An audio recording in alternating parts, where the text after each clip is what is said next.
This episode of Geek's Guide to the Galaxy is made possible thanks to support from listeners like you. So if you enjoyed the show and want it to continue, please support us on Patreon over at patreon.com/geeks or via PayPal over at geeksguideshow.com/crowdfunding. And I want to give a special thank you to Mikko Inkinen, who just signed up this week to support us on Patreon, and to Eddie Mafardin, who just increased his pledge amount. So big thanks again to everyone who's contributed. We really appreciate it. All right, so now let's get to our show.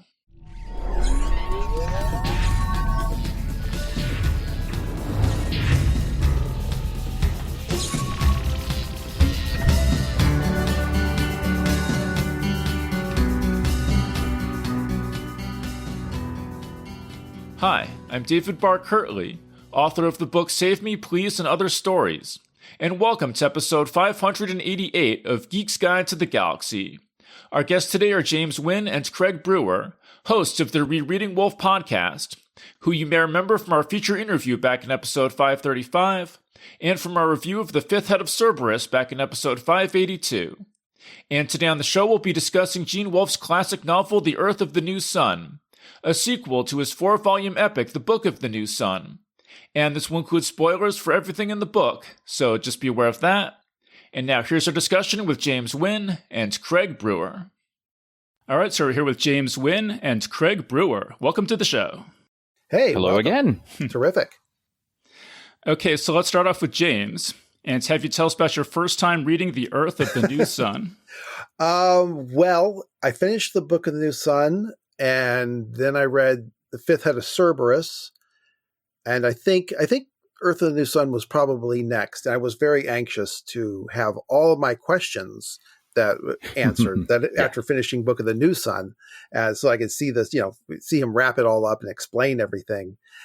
See what happened to Agia. That's what I want to know. And so what I discovered was, some of my suspicions were confirmed, and a lot of new questions were opened up. But it was a pretty short amount of time between finishing Citadel of the Autarch and reading Urth of the New Sun. Probably, maybe a year and a half or something like that, probably.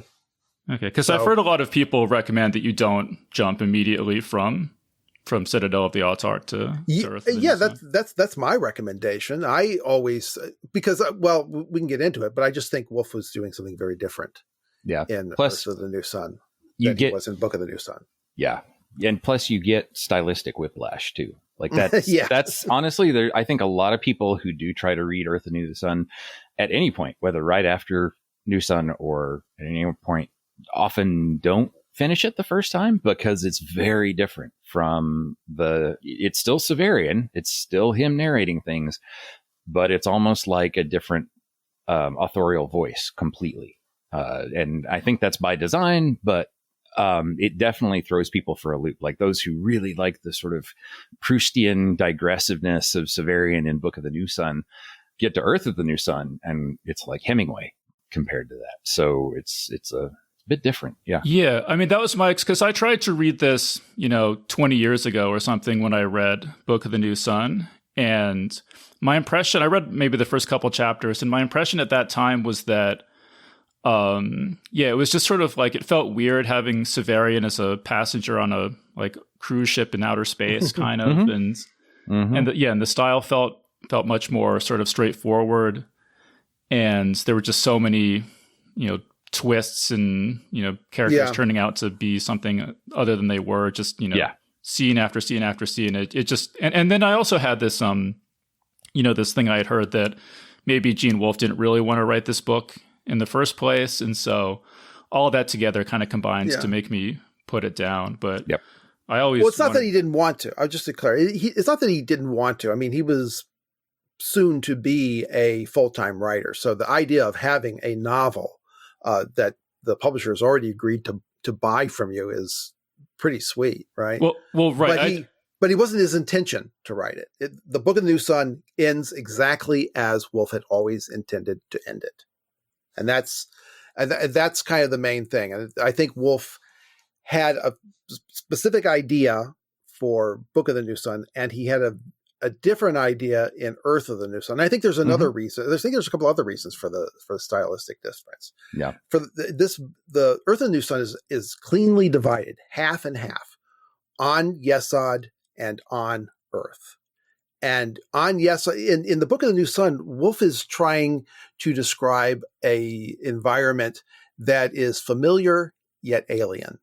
And for the first half, especially of Urth and New Sun, his environment that he's describing is totally alien. Yeah, a lot of people compare Book of the New Sun to Jack Vance's Dying Earth, but really, it's this, especially the first half of this novel, that is very much reminds me of Jack Vance and the Dying Earth. It's that same kind of bonkers alien sort of. Yeah, it's wild. Well, yeah, and I definitely want to go into the whole story with David Hartwell and everything. But I'm just saying, this is my understanding 20 years ago, was that he didn't necessarily want to write it. I've learned more about that since, but just to explain my motivation for putting it down, that was part of it. But I also, before we get too far into this, I want to get Craig in here about just how did you come to read Urth of the New Sun?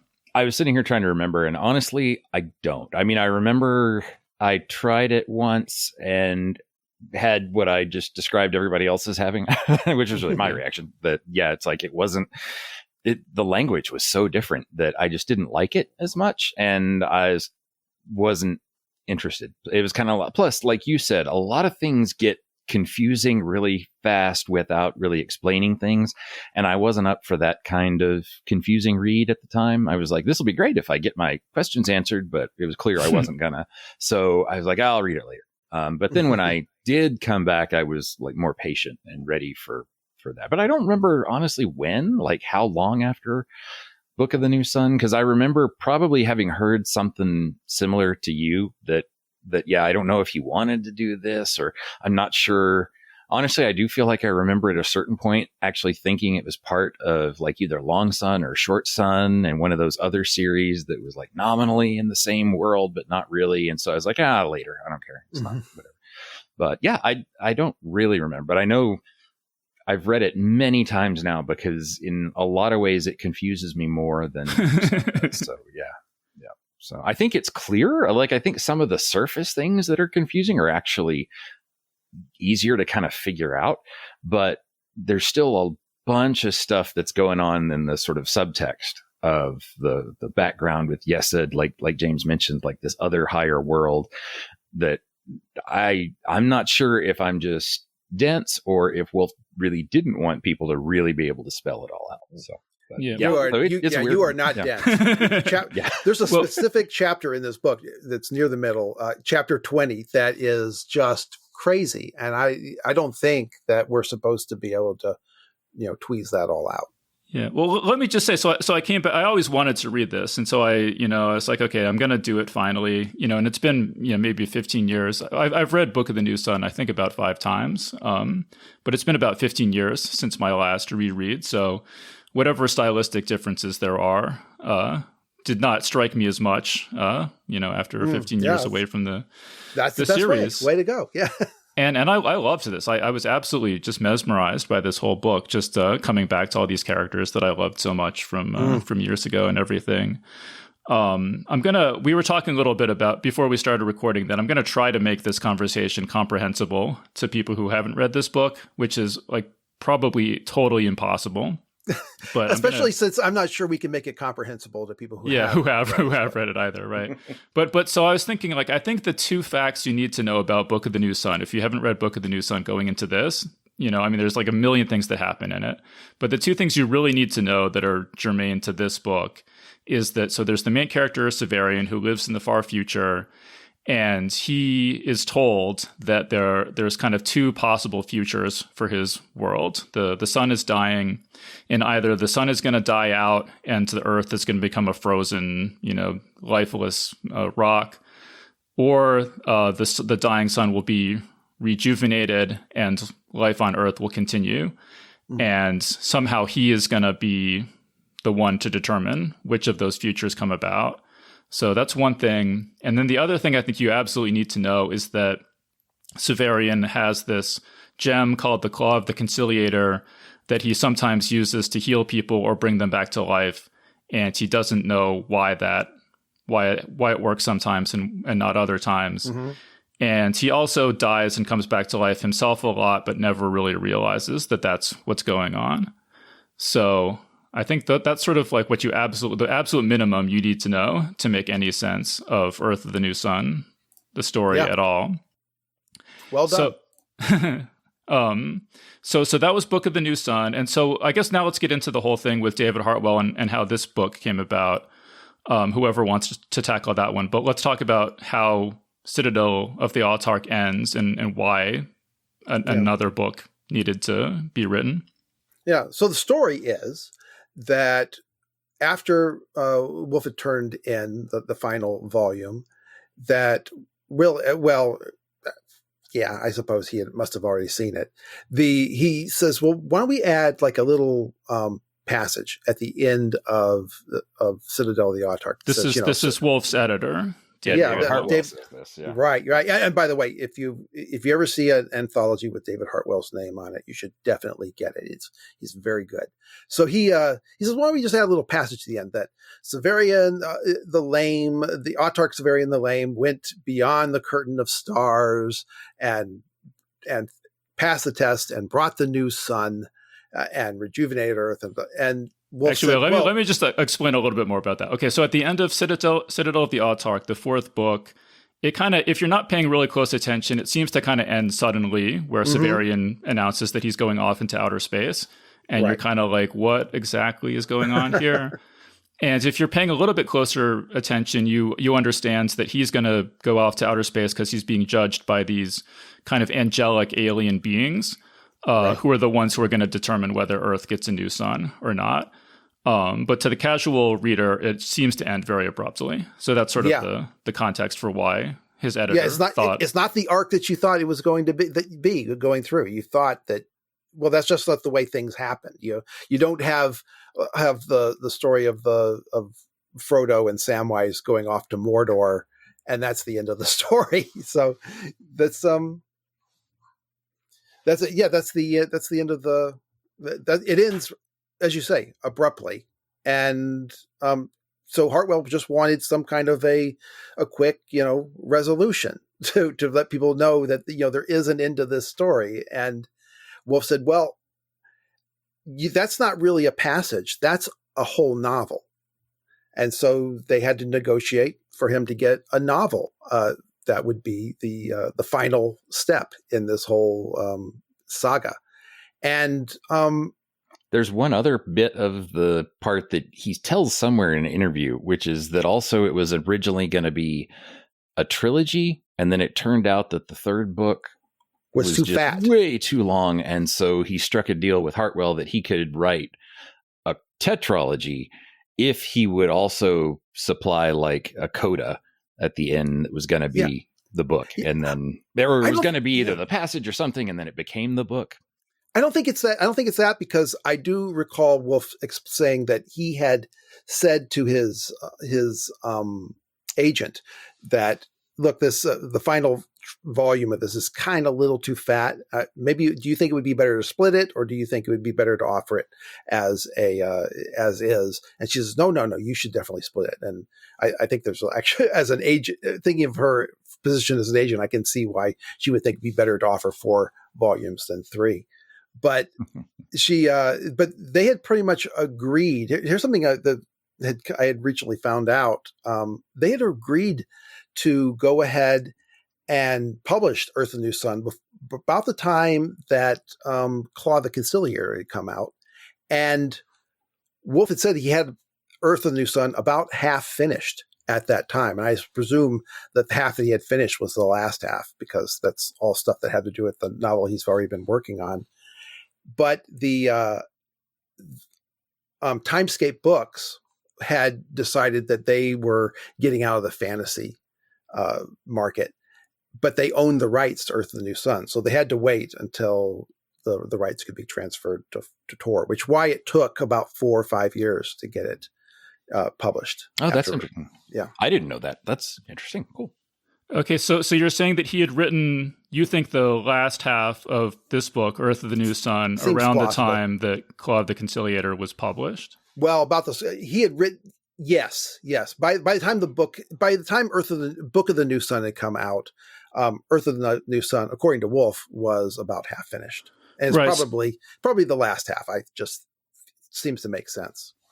Yeah. So this isn't a case where he had finished the whole book and had no idea where to go next. He had finished the Book of the New Sun and had no idea where to go next, and was kind of, flailing around for a direction. Like this was all stuff he had in mind. Exactly. For a long time. Right. It seems like, yeah. I mean, at least in the general outlines, like, did he actually know Burgundiphora yet as a character? I don't know. But at least the sort of trajectory of the second half, if not in the details or all the details, I feel like he does. He did.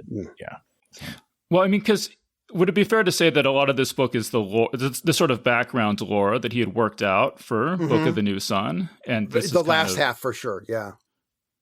Because another interesting thing about Book of the New Sun is that there's the past of this world. You can sort of infer that the main character has gone back in time multiple times and become historical figures, but it's not ever made super clear in the Book of the New Sun. It's sort of, I think if you're reading carefully, it's kind of, this is the thing with a lot of things in Wolfe, is that you read it and you don't get it, but if you go back and look for it, you're like, oh, he actually did just state it pretty clearly right here, but I didn't get it. But as far as to know like what he actually knew when, I mean, obviously we don't know. Yeah, you can go with a feeling, and different people who have different senses of what parts are most important are probably going to tell you, yes, he knew that part from the beginning, but maybe, but honestly, we just don't know. Like, that's one reason why I'm really excited if the university that ever has all his papers gets them in any kind of order where we can look, then I would love to be able to see, just look in the drafts, or does he have notes or something? He might not, who knows? But that would be a fun way to get a little peek into Wolfe's process, because we just don't know. Yeah, but I mean, it is clear. I think that in Book of the New Sun, it's sort of lurking in the background is the fact that Severian will, in the future, go back in time and become the Conciliator, this sort of Jesus-like character in the past, and will go back in time and become Apu Punchao, this sort of Incan sun god kind of character, and we'll go back and be buried. Wolfe definitely knew that, from the whole time he was writing. Well, he almost says it, right? Because he says that that Chow had the face of the man in his mausoleum, and he almost explicitly says, that's the mausoleum where I'm going to be buried, and I've discovered my own tomb. So, yeah. We know that that Apu Punchao, we know the man in the mausoleum. And once you get that, probably the Conciliator. These are all Severian, right? Yeah. Well, so I guess I'm curious. So when this book came out, Urth of the New Sun, how did people react to it? Do you, like, in terms of reviews or fanzines or anything like that? That's a good question. Because I don't think anyone's ever challenged him on his ending. And in reviews, no one's going to give you that ending. So I'm not really sure. I can't believe people didn't react like I reacted, this is a very strange ending. It's a very unconventional way to end a novel. But as it is with Wolfe, he requires a lot of trust out of the reader, and in turn they offer it. So as far as I can tell, people just went with it. I guess I'll say one other thing is that Wolfe talked about writing slingshot endings. And so one thing I saw is that David Hartwell didn't particularly like the slingshot endings. And so, Wolfe wanted the slingshot ending for Book of the New Sun, and he was only able to keep it because he promised David Hartwell he would write another book to explain everything. And then he said he put an even bigger slingshot ending on that one. What do you think of, in your opinion, what is a slingshot ending?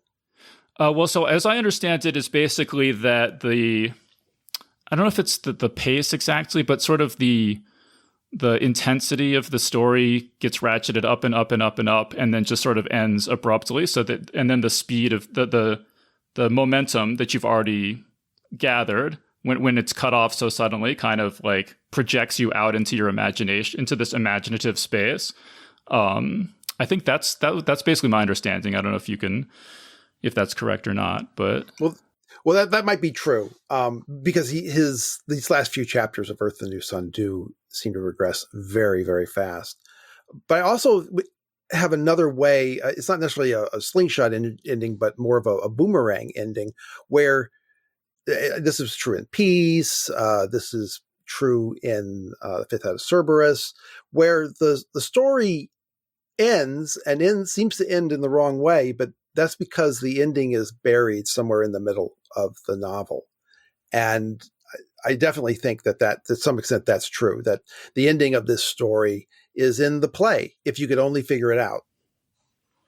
which is set in the exact center of the original manuscript. If you take, Wolfe wrote the storytelling contest, which is entirely self-contained. All the people in the storytelling contest don't come in earlier. They do not finish the novel. Once the storytelling contest is over, they are gone and not going to come back. And Wolfe wrote that basically just to fatten up the fourth volume, which ended up being the critics' favorite part. But the I think I forget what I had a point in all of this. But the point is that if you take that out, that the play sits right in the middle of the novel. Yeah, let me just explain. So toward the end of the second book, Claw of the Conciliator, there's a play called Eschatology and Genesis that the characters perform. And because of all the time travel and everything, the events of this play prefigure and allude to events from all throughout the books. And so a lot of the decoding of mysteries focuses on this play. But I want to get Craig back in here. Craig, anything you've been wanting to add here? The only thing about slingshot endings is that whether or not they work or not kind of depends a lot on your expectations. Like, it's not going to be something that answers a lot of questions real quick. And especially in Wolfe's hands, it's usually something that just creates a whole lot more questions all of a sudden. Like, Into the Earth and Into the Sun, you are in a totally different kind of world. He even starts calling it a different planet, like an evolved Earth that is now called Ushus, and there are people worshiping these new gods. And so it seems like you're in this totally other world. You can figure out what's going on, and I feel like actually Urth of the New Sun, compared to some of his other books, it makes more sense to me, sort of to figure out what's going on there. But it's definitely not the kind of thing. And Wolfe was just not ever gonna write something that just clears it all up and ties it up with a bow. It's no fun if you do that. So yeah, but there is another sense in which Urth of the New Sun does this. It tries to do a weird thing, which is it tries to kind of double down on a lot of the same motifs that were brought up in New Sun, but that didn't necessarily get fully fleshed out, without, and tries to make it a little different without totally making it another world. So there is a bit, there is maybe by necessity, there's a little bit about Urth of the New Sun that I feel like just kind of suffers from sequelness. Not that it's bad.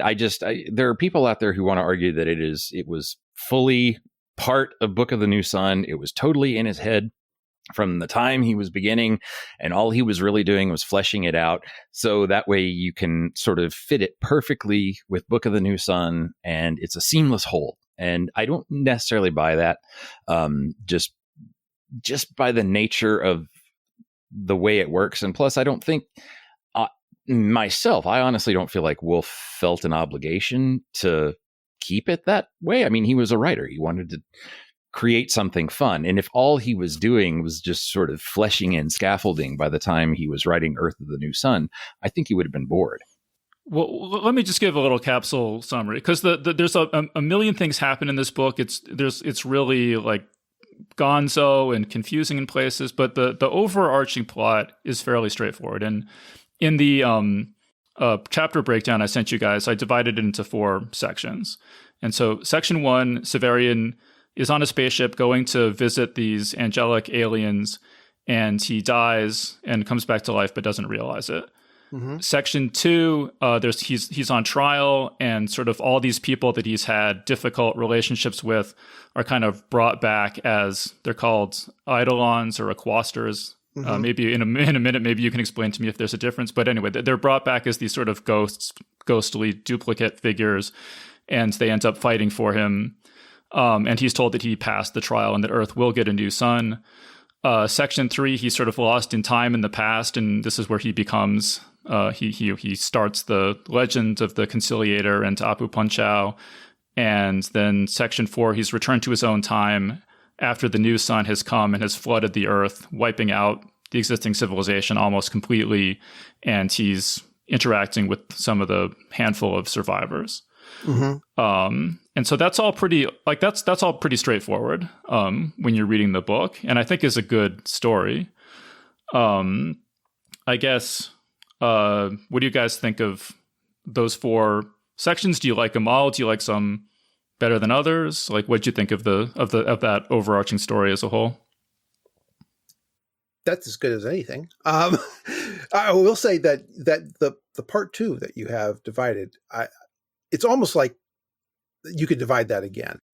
Something happens in chapter 20 when Severian meets a Feta, who is a larva, who is the children of the hierarchs, and I don't really understand their place in the whole setup. And he has relations with a Feta, and then something bonkers happens. And then that's in chapter 20. And then in chapter 21, as you say there's a battle, and then Zach says he passed the test. It's actually the other way. And actually in your notes, you have it that way. Zach reveals as Zadkiel, is revealed as Zadkiel in disguise, and tells Severian that he has passed the test. And then a battle ensues with the sailors, which says that that's not the way he passed the test. Well, right. Maybe you guys can explain because this is definitely one of the main points of confusion I have, is just like, what was the trial exactly, and what was at issue, and how would he have not passed, and how did he pass? Do you guys have any clear sense of any of that? Welcome to Theory Land. Yeah, no, I mean, seriously, that's truly one of the things, is that Book of the New Sun is set up with this whole thing. Like, yeah, that's going to be the climax, right? The test.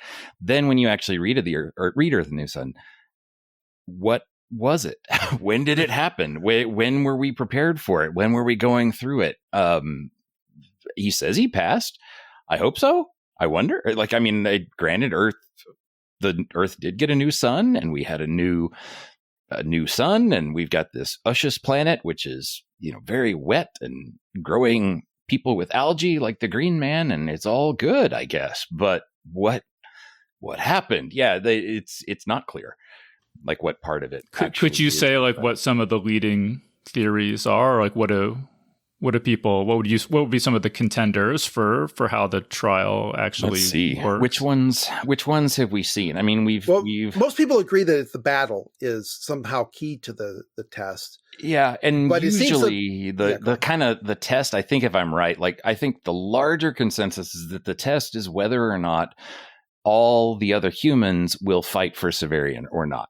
And the fact that they do is sort of proof that he could get people to stand behind them, that even the people who he wronged somehow recognize that, deep down he was still doing things in what he thought was best, or something like that. That seems to be the general, if there is a consensus, that's where I think most people go. Is that right, James? Does that seem fair? Most people that seems to be, because it's the one thing that's overt. However, so let me move into theory land here. When Severian has sex with a Feta, things go off kilter in a way. Some things happen that Severian makes a passing attempt to explain, but doesn't really. And then he wakes up the next morning. And so he essentially blacks out. Mm-hmm. And from that point on, whenever he talks about the new sun, he talks about being directly connected, that's him. And in fact, the body that that everyone sees is really just an avatar of the new sun, which kind of leads me to think that whatever happened with him and Ephrata, Severian as we know it is gone. He might maybe he got up and just left and became the new sun, and we have a shell, a husk here behind, but it's not the real Severian is the new sun, and I think that seems to be doubled down on over and over and over again. So when we question is, what is the test? Well, Zadkiel, I think it's before chapter 20, he says, or maybe it was in 21, he says that we're not, what we're doing is we're trying to determine, the test is all about determining whether you will bring the new sun, not whether we're going to let you bring the new sun. And there's something of that in it. I'm well out of my depth because it's every time I think I can get my hands around it, it changes. But I do think chapter 20 is the key. Yeah. The other hard part about this is that the whole first half of this book takes place in a alien, quote unquote, world that you have to remember, oddly enough, is outside of not just our universe, but all of the cycles of our universe that have happened. So when all of this stuff is happening in this weird, other kind of weird angelic world, it's maybe heaven, and it's outside of time. It's outside. Sure, right? Exactly. That's the main thing to get to, is that it's outside of time. And there's a bunch of discussions in there where Ephrata even tells Severian, she's like, yeah, you got to remember though, we're looking at countless cycles of your universe going around and around. And so when we judge you, we're not just judging you. We're doing all this kind of complicated manipulation of all these different worlds and blah, blah, blah. And that's confusing enough. And then you've also got other stories from Book of the New Sun, which suggest that something else different with over time of history and evolution is happening. So let me explain what Ephrata says. Yeah, as I understand it, right? Because she basically explains to Severian so there are these the sort of the highest level god in this universe is called the Increate, and then right below him is the Hierogrammates, and there's this cycle where universes are born and die in heat death. And each of those universe coming into existence and collapsing again is called a divine year. And so there have been multiple divine years. And the only way to escape this entropy is to somehow project your creations into a succeeding divine year, into a succeeding new universe. And so somehow humans had created the Hierogrammates, and then Hierogrammates create humans, and they sort of go back and forth like this. No. Okay. Oh, yeah, well, sort of, but please explain. Yeah, but it is some kind of weird cyclical, it is cyclical, implosing evolution. Yeah, that's what's weird about it. Yeah, exactly. This comes up in Book of the New Sun.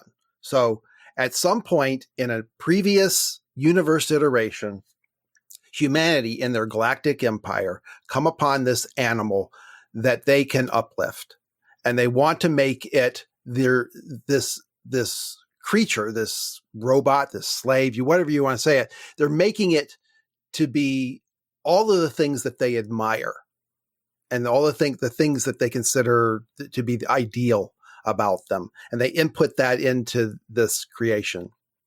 And over time, it takes a long, long time. And in fact, he says that it wasn't really completed until all of the galaxies and stars were so far away from each other that no one could see them.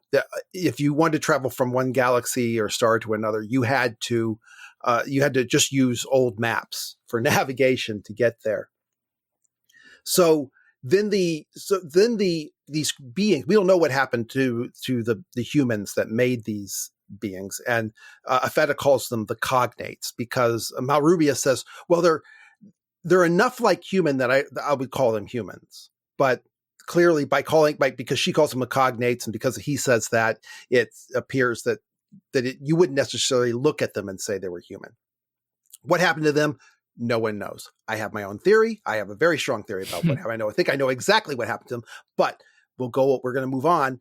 And then these beings, these created beings uplifted from animals, escape the universe. They build their own planet, Yasad, and then they start looking up and down through the lineage of the universe iterations. He said, Severian describes, they look left and right, I think, or back and forth, and they find them. And then they found us, which means I take it that they're looking for a particular type of humanity. And then they strike the sun. They start the Autarch project, and the whole idea is to restart Earth in such a way. And this is once I'm moving into interpretation here, in such a way that the humans who make them will be better people, and therefore they will be better beings as well. And so it's like that kind of. And this is what Afeta says, or is this? She calls it. She says some of it, but really it's in chapter 34 where Severian relates what Malrubius told him. It's in a chapter called "The Key to the Universe." So. Yeah. Okay, yeah, it's been 20 years since I read that, but I thought what Afeta said, because she makes this comparison to sexual reproduction. I thought where she says like humanity. This was my understanding, was that humanity and the hierogrammates are like the two parents. That they were somehow creating each other in a cycle. That was sort of what I. Well, I think that's very plot. That's essentially the way I read it, but I kind of read it as an improvement cycle. They're going to torture them to be better. Yeah, they do talk about torturing you to be better, which that brings it back to Severian. But the other thing about it too is there's also a story that Syriaca, one of the characters, one of the earlier characters, tells about a sort of mythic version of a similar story. But all of these stories, whatever one is the literal truth, they're all about some kind of higher being that comes into existence by going back in time to make itself have been created. So it's this weird kind of, how would that start? Well, that's the point. It's a paradox. But in that too, there's always this idea that, and we're going to try and improve, so that, it's like going back to pick Severian. Well, if we could go back and make sure that we were invented, why don't we go back and make sure we were invented by better people who could have made us better, and let's make that cycle go more and more and more. And that becomes this kind of like ongoing evolution. So anyway, however that works, that's one thing she says. And just to sort of tie this back to your thing, like what was the trial? There are some people who have tried to argue that something about their reproduction or their having sex there that was the trial, because that's going to lead to some kind of next phase of evolution. And I'm not sure, I don't know exactly what that is, but that's another candidate for the trial, was that whether or not Severian, just has offspring somehow. So my understanding, because another thing I was wondering is, if Severian succeeding is in the interest of the hierogrammates and is part of their project, why would they like flunk him? And it seems like you're saying maybe that they want him to be morally improved. Like he has to, for the project to succeed, he has to be morally improved enough to make it worthwhile. And that's what the trial is about. Could be. Yeah. I mean, I think there is a kind of implication of, we want you to succeed despite us, or something like that. That it could be. I mean, this is where it gets a little confusing, because we're talking like sort of high level philosophy told through sort of weird little allegorical fables while you're lying in bed with somebody, right? I mean, it's like, is this the best place to get like the literal truth of the universe? I don't know, but that's how Wolfe gives it to us. So it's all yeah. I mean, the way I do it is a little different from James. Like I look for repeated patterns of types of stories that get told and on and on. But even then, we don't like it. One thing I get fuzzy about for myself is that you have these beings called the hierogrammates, which apparently look like big space insect, butterfly, angels. Well, they're shaped or giant fairies or something. Or giant fairies, yeah. Because there is a part here where we see an actual mini Zadkiel who is basically a little mini fairy, a little Victorian fairy. But that's it's to a the little side. it's a little Tinkerbell. Yeah, little Tinkerbell. Yeah, totally. And so, but all that to the side. The point is, too, about the hierogrammates is in the first part of this book, we're here dealing with what are essentially angels in this world. But there's still one question for me is that a lot of people sort of look at it and easily say, okay, the hierogrammates are like the angels, and this is just sort of ultimately a kind of story of salvation.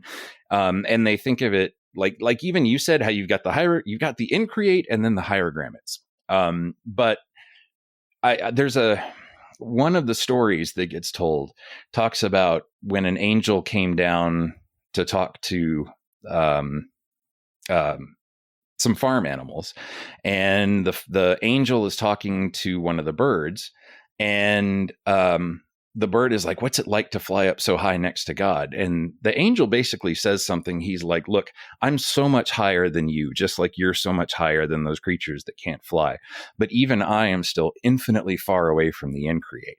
And so he's like, I just have a better guess at what he's after than you. So there is a sense, though, that even though a lot of this looks like we're talking about some kind of, we're right on the edge of religious truth or something like that, there's still a vast distance there at the same time, which is another part of this, too, that I think makes, to me at least, New Sun and Urth of the New Sun are not they're not just encoding a sort of simple explanation of all this story, that what this really is a bunch of people and creatures, and that even the creatures that are super highly advanced compared to us, all of them are still finite, and all of them are still in many ways ignorant. And there's a lot of kind of guessing and trying and working, because if this story is true, angels have to work really, really hard just to exist.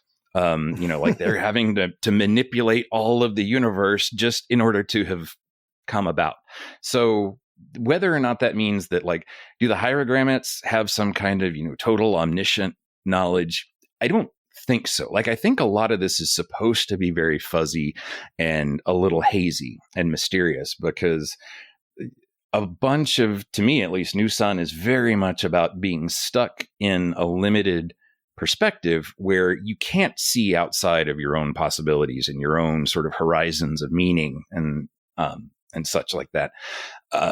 So, if you start looking for answers for how this works as an actual philosophical or theological system, I think you're gonna find a lot of gaps, a whole lot of fuzziness and gaps. So, I guess I'll just underline for listeners, so I think this is another thing that makes Urth of the New Sun feel so much different from Book of the New Sun, is that Book of the New Sun still feels more like a Jack Vance Dying Earth science fantasy kind of novel, and then the religious stuff kind of comes in more and more as it goes along. Mm-hmm.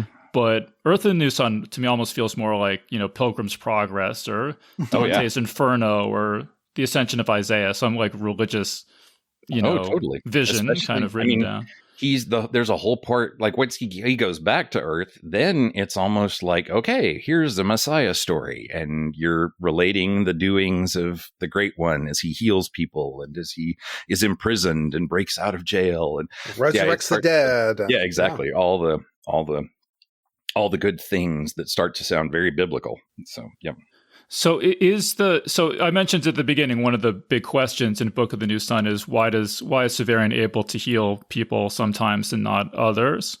And I guess the explanation, at least what was explained as I understood it, was that how he's able to heal people at all is because he is the new sun, and time being as it is, the sort of powers get projected forward and backward through time. And so he's, because he will someday become the new sun, even before it happens, he has some measure of that power kind of reflected backward as through the waves of time. And it is a little physical too, because he often in Urth of the New Sun will, even when he's back on Earth, he'll look up in the sky and look for his star. And he talks about, how I can feel it closer now, or how when he travels too far in the past, how it seems very distant. And so I don't have the power that I normally have, like when apparently he's shoved back into time, into Apapunchaw's time. And he feels far from that power. So yeah, there is this sense too that the power that Severian had, which he thought was because of the claw, at least through most of Book of the New Sun, it's really not the claw. It's something about this connection to this new star that is coming that lets him have some kind of healing power that works sometimes and sometimes not. Do we know why it works sometimes? Okay. You guys have stepped into the big puzzle that I came up with this. In fact, while I was reading this, I reached out to Michael Andre Adruzzi, and we had a kind of a back and forth over it, and actually struggled with it a little bit. But, as we do, we came up with different ideas. So what we find out in this story is that on Earth, during his 10-year period, since when was the last time he used the claw? I can't remember what it was, but he says that the first time he tried to use the last time he tried to use the claw and it failed and didn't work anymore for him was when he was in the oubliette and tried to heal the crazy woman who was killing all these kids and making furniture of their bones and stuff. And and it didn't work. And before that, as you say, sometimes it works, sometimes it doesn't work. For Jolenta, he heals the hetman and his son in their hut, and then he tries to heal Jolenta, and it doesn't work. And then they leave the next morning; she's unhealed, but all of the grass around the hut is healed. So there's some confusion about why it works, why it doesn't work, but it doesn't work at all for him on Earth since he becomes autarch, and then. He goes on the ship and he sees a dead steward and he pulls out the claw. Now this claw is of course not the one that he stole with Ajia. This is just the thorn that's drenched in his blood, as he puts it, that he picked up on the beach. And he tries to resurrect the steward with it, and it blacks out the entire ship. It just overloads it. And then Zachiel explains later, well, see, what happened was when you were healing and resurrecting and doing all that before, you were drawing power from the earth. And now, the ship just doesn't have the power to resurrect somebody. So, all right. So for the first time in 10 years, it works for some reason. Then he becomes the new sun. Now, notice something. Here's something new happens here. It used to be the thorn would glow when it would work. And by the way, when he tries to heal the steward, it doesn't glow. So now now he's the new sun, and he's on Earth, and he resurrects someone. He goes in and heals the man. The room is totally dark, and he looks at the thorn. It doesn't look like it's glowing, but the man sees that Severian is glowing. And now I read that and I think, oh, I understand what's going on. Previously, it was the blood that was glowing. Now Severian is the new sun. All of his blood is glowing. So he looks at the thorn, doesn't see it glowing because he is the light now. All right, perfectly. Makes perfect sense. But then Severian goes into the past before the new sun, and now he doesn't have any connection to the new sun anymore. But he starts healing people, and even suspects that if he had tried, he could have resurrected. He didn't say I didn't. I presume I could have, but I didn't. I didn't resurrect anybody. But he says, but he does use the claw or not the claw, but he does. He heals people with his power.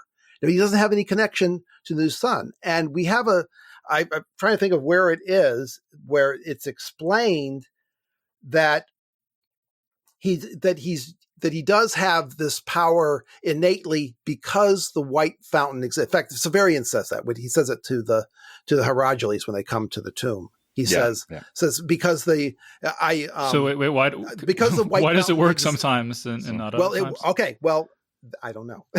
Well, okay, I do have a theory about that, but now we're getting too deep into it. I will say that at the end, he seems to be able to heal and resurrect because the white fountain exists, but he's not invulnerable as he is at the Citadel in Typhon's time.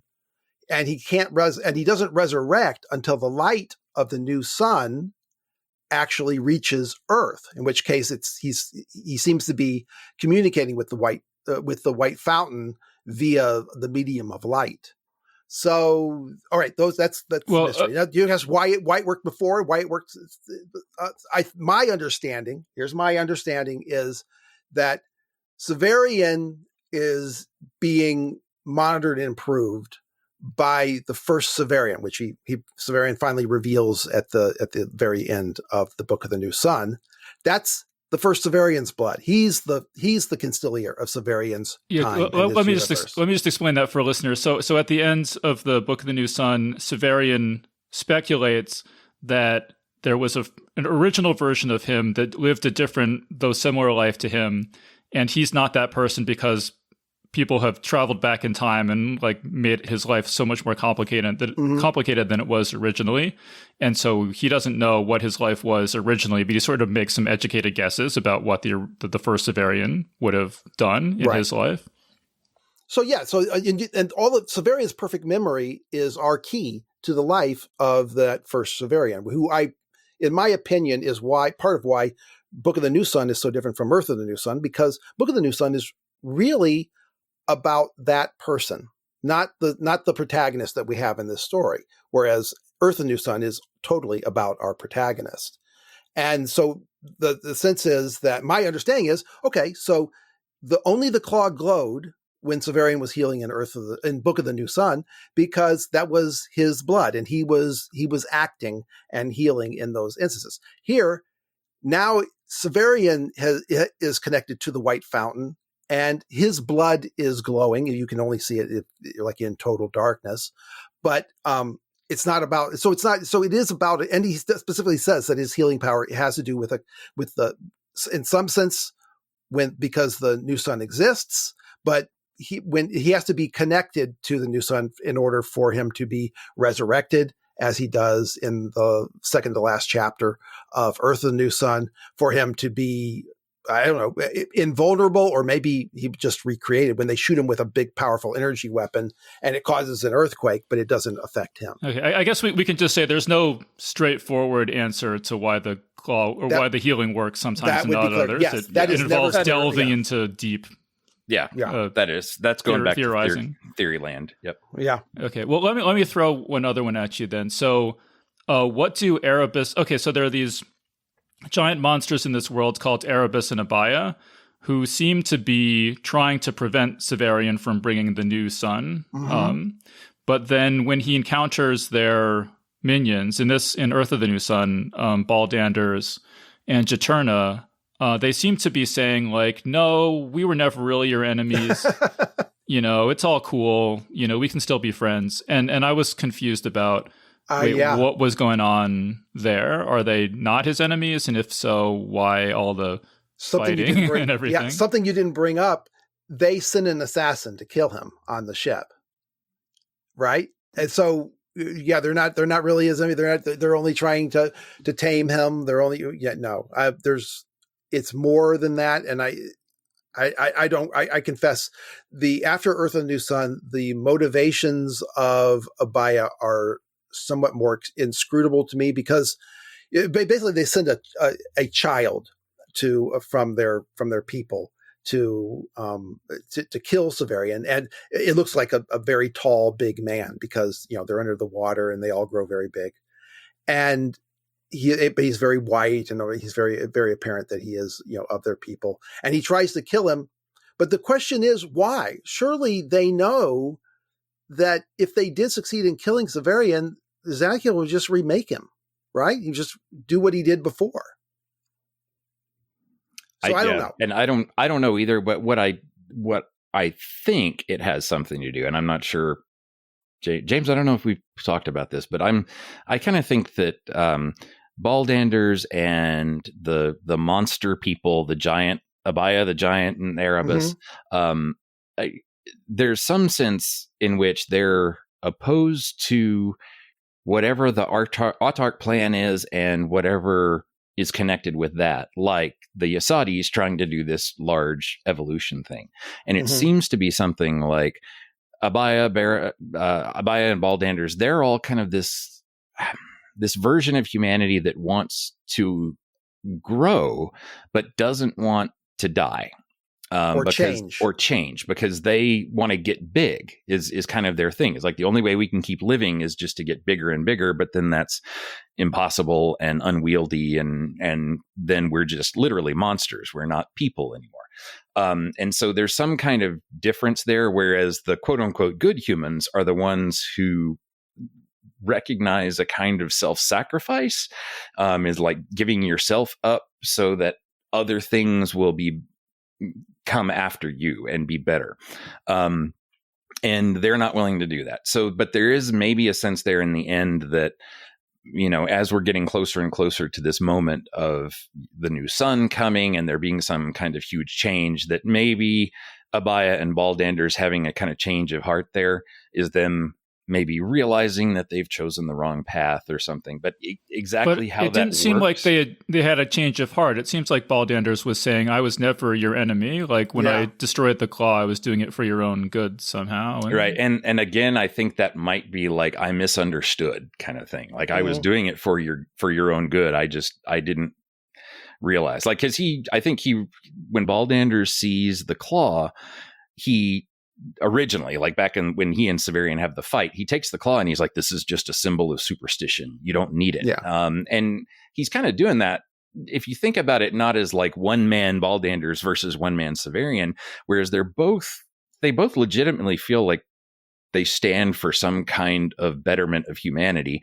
There's just different, they disagree on what it is, and Baldanders ends up being wrong. And so it's kind of like saying, it's not like I was trying to kill you just to be mean. I really thought what I was doing was right. But, there is a sense now in which I see that your way is going to be better and bring humanity better. So I really have been on your side because I was trying to improve humanity. I was just doing it in the wrong way. That seems to be what's going on in that part. But as far as like plot level, like was he always on his side?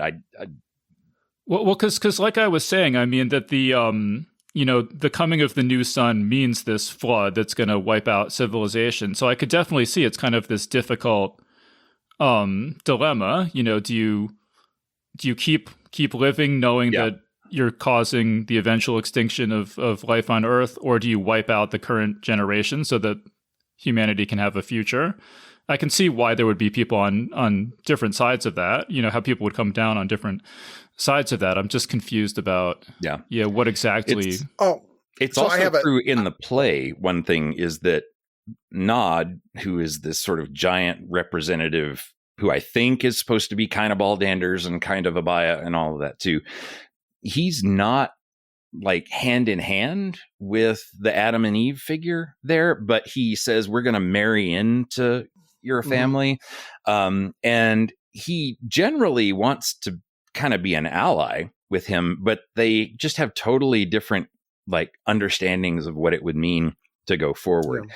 So there is a sense, even back in the play, that you may end up fighting with this guy, but he's not your real enemy. He's sort of just, he's misunderstood something, or he's just not as fully human as you are, which is he has another legitimate view of the future of Earth. And I think in the play, the prophet says, when Nod steps up and says, the autarch, what is this thing? And Nod, as Craig mentions, often represents these undersea beings. He says, the prophet says, just what I was telling you. After the coming of the new sun will be monsters arising. And so because of that, I've come to think that the Megatherians are these undersea powers have come from the future. So they don't want to bring the new sun, because if it comes, they're going to, their own selves are going to be arise. And as is presented in the novel, if you meet yourself of another timeline, you're going to implode. So they'll have to leave Earth. That's my best guess for why they're, it's in some sense against the new sun. But I don't understand all of the things they do to oppose him in that case, because it does seem that, they're against the new sun. They do send someone to kill him. I don't see why they would think that would work. It's befuddling. Yeah, I just listened to your discussion of Claw of the Conciliator, and I really liked that idea that you put forward, that, if I understood it correctly, that Baldanders is basically inventing this technology to make himself bigger. And in the future, it will result in these gigantic monsters who will then go back in time and become Erebus and Abaya. That had never occurred to me before. And I thought that was a really cool idea. Cool. Yeah. That at least makes sense for Baldanders. As for then why Baldanders figured out. Yeah, but as for then why he's suddenly friends with Severian. Yeah, I'm not really sure. Not really sure. Well, I have a theory about that, but it's so involved that we would need a episode for it. So, yeah. Let's see. I think I have. Oh, and so these are my list of things I was confused about. This I'm not necessarily confused about, but I feel like it could require more discussion. So, how many times has Severian died and come back to life in this story? Because he comes back to life at least twice in Urth of the New Sun. And once at least, probably when he's struck by the Avern.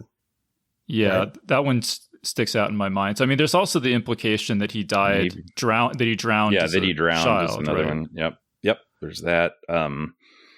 There's other people I'm trying to think. There are a couple others. When folk have said, there was somebody when he and Apu Punshao meet, that's the idea, is that they both died, but then Severian came, survived somehow, or was brought back again. That's one. Someone has to die in the tomb, right? Someone has to die in that mausoleum of Severians.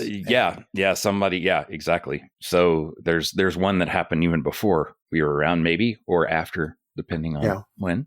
And then there's another one during the war. I feel like I'm forgetting. But yeah, I can't. Yeah, there are a lot of candidates. Once you start looking for things like that, then you start to see there are a lot of places where Wolfe left it possible. But I do think the clearest one to me is probably the Avern, just because they're in the fight and he gets struck with the thing and the wound's actively closing up, and so it seems like it would make sense that the thing that will poison you so immediately and kill you dead immediately, that just kind of shrivels and dies off of him, that's a good sign. But that's that's a different one. It's not like he has an Equaster that's made of him with it, so that there would be a dead body and then there's another Severian there. It's really kind of miraculous, rapid healing. Maybe something closer to being struck by the energy weapon in Urth of the New Sun. Yeah, but so I don't know. I listened to the Alzabo Soup. I listened to some of their episodes about the chapters I was most confused about, and they had a cool one. I thought was that there's a part where he's climbing down a cliff. And he's at the bottom of the cliff, and he says, I looked back up at the cliff, and I could hardly believe I had climbed that whole way. And it's like, well, maybe he fell to his death and resurrected, and that's why he doesn't remember climbing that whole way. It's cool. Since he has ostensibly perfect memory. So right.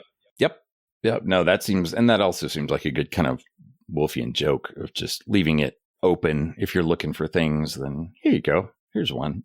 Yeah. And that's the thing about a Wolfe story, is that you can't stop looking for things. And wait, is that just a turn of phrase, or is he hinting? It makes you very paranoid.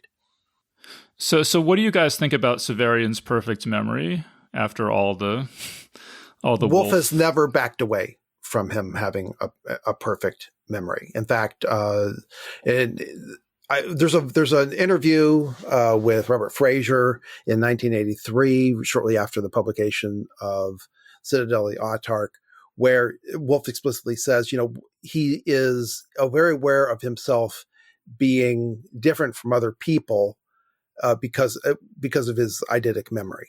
And this is just something, it's like a genetic trait he was born with. It's not related to any time travel or anything weird like that. Exactly. Well, yeah. Well, now you've opened up a whole can of theorizing. Maybe. Yeah. Possibly just his, it's just his, just the way he is. Yeah. People are born with eidetic memory. So. Because it was just like there's no textual support I can point to really, but I have always wondered reading this book if his perfect memory is somehow related to him looping around through time over and over, and or like the fact that there's multiple versions of him existing in different timelines or something like that. Totally plausible. Totally plausible.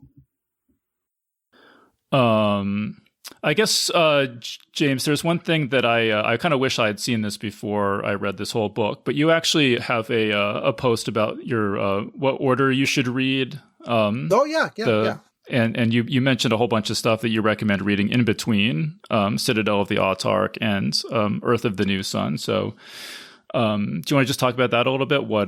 Okay. Get the Book of the New Sun. Now, the next thing after you finish the Book of the New Sun, I strongly recommend reading The Cat. In fact, my order says go ahead and finish the Book of the New Sun, then read The Cat. But if I were creating, my own version of these books, I would be putting The Cat and probably The Empire of Foliage and Flower directly between Shadow of the Torturer and the Citadel. These are short. I'll just explain. These are short stories. The Cat. Yes, Claw of the Conciliary, because. First, the Empires of Foliage and Flower, that is the story that Severian tells the Cumaean that he has read that applies to their situation right there. So that's really useful to carry into Claw the Conciliator. The Cat, I really feel like that was part of Wolfe's original manuscript. If there's a scene in the antechamber where Severian there's this guy, he's in there for creeping on some young chatelaine, and then he finds out that she had finds out who it is, and he says, "Oh, the Dowager of Fours," and that's the end. That's all you get from it. And Thecla inside of Severian has these memories of this room with teacups and a pink room. Well, we get that room and we get the story of the Dowager of Fours and all of that story built in. And to me, if you have The Cat under your belt, then when Jonas walks into those mirrors, that's not going to be as confusing as it is without it. So I recommend The Cat definitely from an endangered species to be read. And you immediately after the Book of the New Sun, and the map, which is also in the same collection, takes place in Severian's autarchial period. And then Starwater Strains, I say, read Starwater Strains because that's got the Empire of Foliage of Flowers, and it also has a secret Urth story called From the Cradle, in which the Book of the New Sun takes a part, or maybe it's the Brown Book. And then in Castle of Days, then you get the Castle of the Otter, which has a whole bunch of great essays about the Book of the New Sun, including some where, one where the characters tell jokes. So it's just really good, very illuminating. Some things I rely on heavy to understand the Book of the New Sun. There's also Shadows of the New Sun, which you can get. It's very expensive and difficult to get in physical copy, but you can get it from in Kindle and such, and Google Play. So, and it has a bunch of interviews of people with Wolfe, including the one that I strongly recommend, The Legendary Domain of the Wolf by Robert Fraser, and in which Wolfe describes Severian physically and psychologically, and it's very illuminating. And so I always recommend that. Then I say, then reread the Book of the New Sun, starting with the final chapter, and then going through. And then after you've done all that, then it's okay. Crack open the Urth of the New Sun. We're running a little short on time. I'm wondering if Craig, did you have just anything about Urth of the New Sun that you wanted to bring up before we start wrapping this up? I'm trying to think any other good last bits. Well, my favorite part of the whole book is still the river between worlds, or the between Yesod and Bria, where the brook Madrigal. The brook Madrigal. Yep, the brook between the worlds. And that's where we mentioned we got the little Tinkerbell version of Zadkiel earlier. But I just like how Wolfe was able to very clearly sort of integrate fairy lore into this, just because you get both the giant interstellar view of one of these creatures that you get in the small little book of mirrors that you get in Claw, but then you also get now this little tiny bit of Zadkiel that's here in this odd little hallucination between worlds. I don't know, virtual spot between different dimensions. I don't know, but it doesn't feel like a metaphor of something else that's going on. It kind of does, and it's never like, that's still one of the weirder parts of the book. That's also very weird, because you've got like this little piece then of a seemingly massively powerful creature that's just split off on its own and living between universes and kind of hanging out. And what does that mean?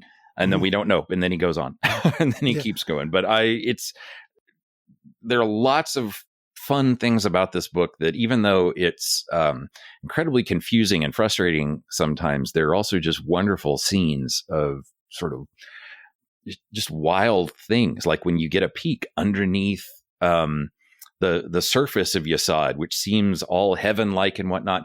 And then Afeta takes him down underneath right before he leaves, and it's all like this massive computer data structure thing going on, and that's not explained either. And then but so there are all these wonderful little scenes you get that just make the world even feel stranger. That it's one of my favorite things about it. Well, okay, so I know we're short on time. I'm sorry about that, but so there's a couple things. One is that Wolfe is leaning very heavily into a technology so advanced that it's indistinguishable from magic. So, Zadkiel, there's one scene where Zadkiel, he puts on his finger. He's a giant being. He puts on his finger, and then the finger starts to grow a phase. And next thing you know, it's just a little Zadkiel there, and the rest of the body just kind of disappears. And Severian says, "Hey, well, are you Zadkiel, or was the other guy Zadkiel?" And he says, "No, I'm still Zadkiel, but when I go back and I'm reintegrated, then all of these events he'll know about." And that's something that Wolfe actually explores in the Book of the Long Sun as well. But also, then you have the mini Zadkiel, who, because it's part of a self-improvement project, Zadkiel pinches off this part that he considers to be insufficient, sinful, whatever metaphor you want to use, pitches it off and separates himself from it. And now Mini Zadkiel is trying to improve so that one day Big Zadkiel will, allow her to be. Keep saying he, but it's Zadkiel is a she, and that Big Zadkiel will let little Zadkiel back into her. So that's one thing I love. The other thing is, and we haven't even touched on this, that Wolfe is pinging hard against the idea that because time travel, it's all deterministic, and he's working very hard against that. There's one scene where Gunny says, "Oh, you know what? You don't," because they hear that the autarch has been found, and it's not Severian. Says, "Oh, you know what? Don't go try to correct them. Maybe this is one of your subsequent autarchs, and he's going to take the test. And so you're not going to pass the test, so you don't have to take it and be castrated." And he says, "Well, wait a minute, are you saying that nothing I do matters?" He says, "Well, not if you've got the future in the other room." And so you have that laid out, but then later it is rejected over and over again in this novel that Severian's path is determined. A lot of people, when they read Urth of the New Sun, get mad because they say, "Well, that just made everything in Book of the New Sun unnecessary, because he's just succeeding because he's succeeding because he's succeeding." And that is not here, because later on, Severian meets Gunny again, but she meets she's sitting here arm in arm with her younger self. And she says, "Well, I've always regretted changing my name to Gunny. And so I've told Bagundafara this, and she's not going to change it. And, but I've also told her that realized later that I had a a relationship with you. It was really great and it was terrific. And it was just nothing but positive. And so I'm going to encourage her to go off with you, which she does. And then Gunny goes off. So, and Burgunda Farah, it's hard for me to imagine that she would be an older version of herself and say, oh, well, this was a totally positive relationship. Because that's not the way it works out. And the idea of determinism based on the future is repeatedly rejected in this novel. So if you come away from it feeling like some people I've heard who get mad about Urth the New Sun, have no fear. It's not what it's saying. So. Yeah, I guess maybe talk about, because I've heard that this is one of the more divisive of Wolfe's books. Do you want to say anything about kind of where does this well, some people say it answers questions that we didn't need it answering. That's the one thing that people complain about. The other is, and I've heard this is more recently, that it makes everything that happened, because we can see that Severian becomes the Apu Punchal, because he becomes the conciliator.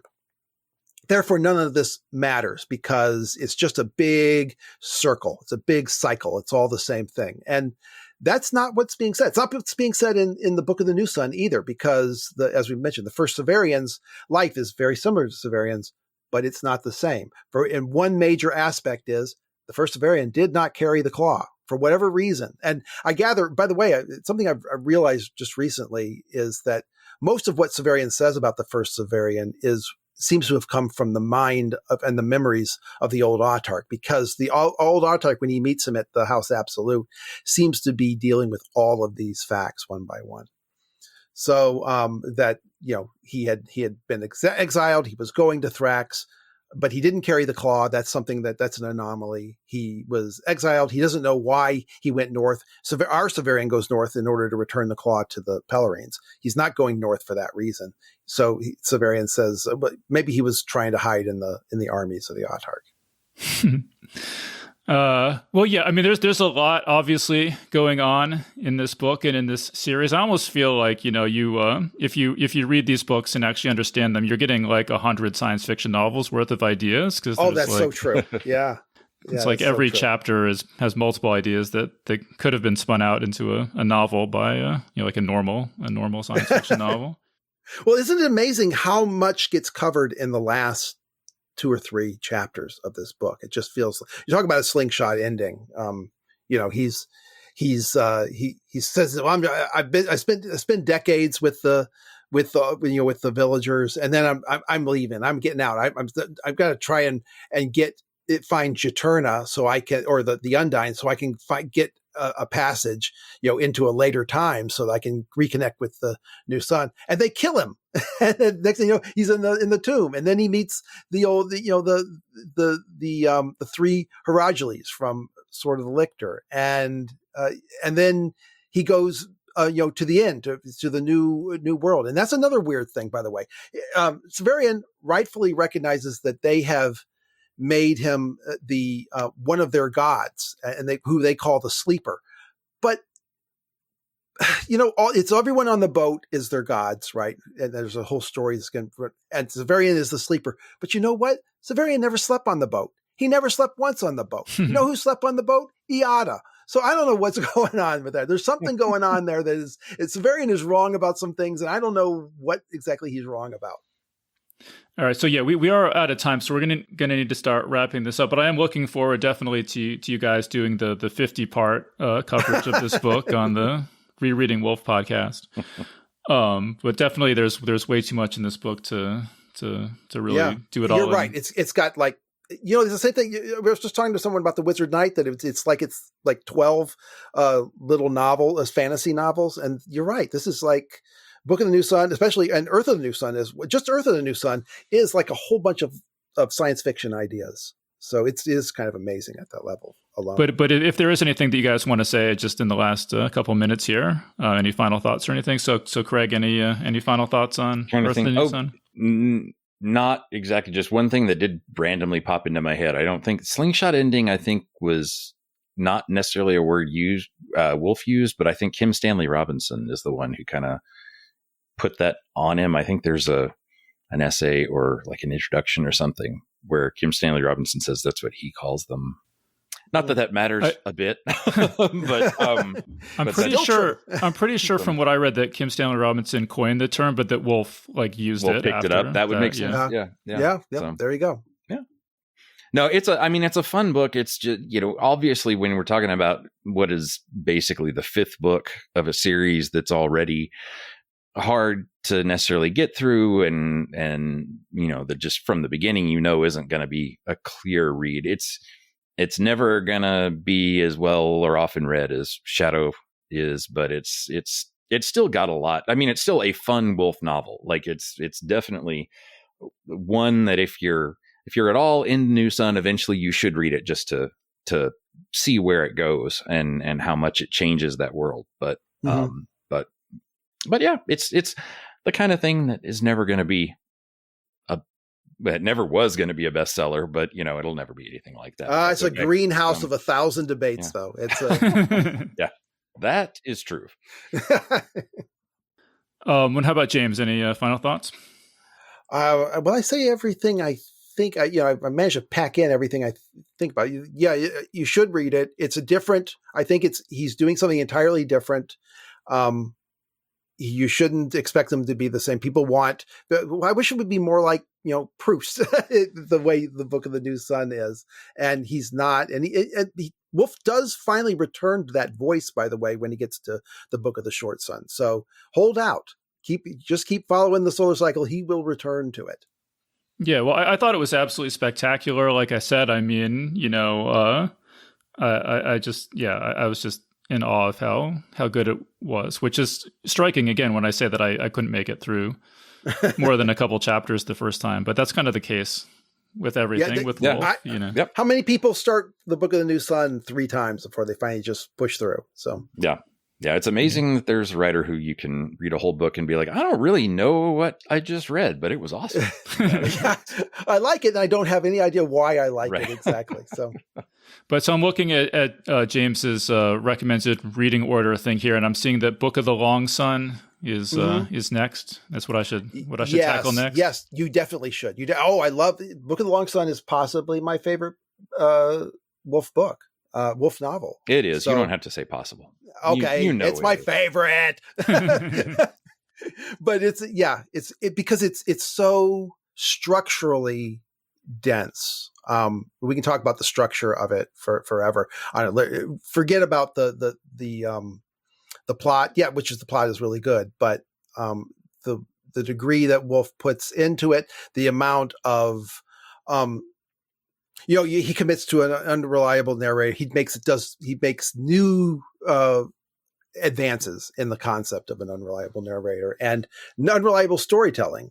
There's a lot going on in this story that I try to get people to understand that is not flat out on the page, but that are important to the narrative. So yeah, and it's deceptively simple when you first start reading it because it's not digressive and filled with asides like Severian does. It's very straightforward storytelling for the most part, but then once you kind of realize what all's going on in the background, it blows up in a different way. Yeah. So true. Yeah, because I've never read Book of the Long Sun or Book of the Short Sun, so I will definitely hit up. What have we got? Night Side of the Long Sun is the next. Yes, that's Night Side of the Long Sun. Yeah, definitely. All right, that's next on the list. All right, cool. Okay, well, great. Can't wait to talk to you about that because I love that book. So yeah, no, definitely looking forward to talking to you guys again. It'll probably be a couple months before I get to that one, but yeah, it's. I'm definitely glad you're here to help me understand what's going on. Just say yes, we're confused too. All right, cool. But so I think for now we're going to have to wrap things up there. So again, we've been speaking with James Wynn and Craig Brewer, hosts of the ReReading Wolfe podcast. So guys, thank you so much for joining us. Thanks you, David. Thanks again. Thanks. And that was our panel. So big thanks again to James Wynn and Craig Brewer for joining us on the show. This episode of Geek's Guide to the Galaxy was made possible thanks to support from listeners like you. So if you enjoyed the show and want it to continue, please support us on Patreon over at patreon.com/geeks or via PayPal over at geeksguideshow.com/crowdfunding. All right, so that was our show. So thanks everyone for listening, and we'll see you next time.